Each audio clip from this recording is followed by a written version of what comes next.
อันนี้หน่อยนึงบอกญาติพี่น้องเปิดก็ต้องไปซื้อกับซีทีโดยตรงซึ่งเราไม่ได้อะไรจากแนะนำเลยจริงไหมครับนี่คือชายซีแต่เจ้าชายซอล่ะก็คือเป็นชายของเราก็คือไอมาร์เอ็มช็อปนี่ก็เรียกว่าชายซอก็คือวันนี้เราแนะนำเราได้มือถือทั้งหมด17ช่องทางแล้วไปแนะนำญาติพี่น้องอีกพี่น้องก็ญาติ17ช่องทางแล้วเราได้ด้วยไหมครับได้เนี่ยเขาเรียกว่าไม่ได้ขึ้นตรงกับเจ้าของลิขสิทธิ์แค่ผู้เดียวมันจะมีชายซีกับชายซอเพราะเนี่ยเราคุยเรื่องพฤติกรรมของมนุษย์เขาชอบซื้อก็ให้เขาซื้ออย่างเดียวแล้ววันนี้เขาจะเปิดแฟรนไชส์ก็เขาเปิดอย่างเดียวแล้ววันหนึ่งเขาได้ผลประโยชน์จากช่องทาง2ช่องทางแล้วเนี่ยแล้ว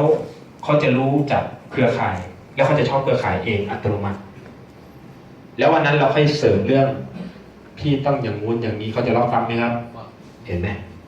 พยายามใช้พฤติกรรมของมนุษย์ครับไม่ใช่จะยัดเยียดให้เขาอย่างเดียวเพราะเขาไม่ต้องการเพราะเนี่ยวันนี้เรามีเครื่องมือเยอะแยะมีสินค้าเยอะแยะเราต้องเรียนรู้เครื่องมือและสินค้าให้เยอะเปิดใจแต่ปิดจริงๆต้องคือสุดท้ายคือโยงเหิงครับที่ทำให้เรารวยจำไว้เลยใครขายโยงเหิงไม่ได้พยายามหาวิธีขายให้ได้ไม่มีตัวอื่นครับเครื่องอื่นคือเครื่องมือเฉยแต่ตัวที่ทำให้เรารวยตลอดกาลคือโยงเหิงพอได้เขากินโยงเหิงแล้วทำเงต่อให้เขากินตลอดกาลกินทุกวันให้เขามั่นใจว่ากินในฐานะที่ยังไม่ป่วย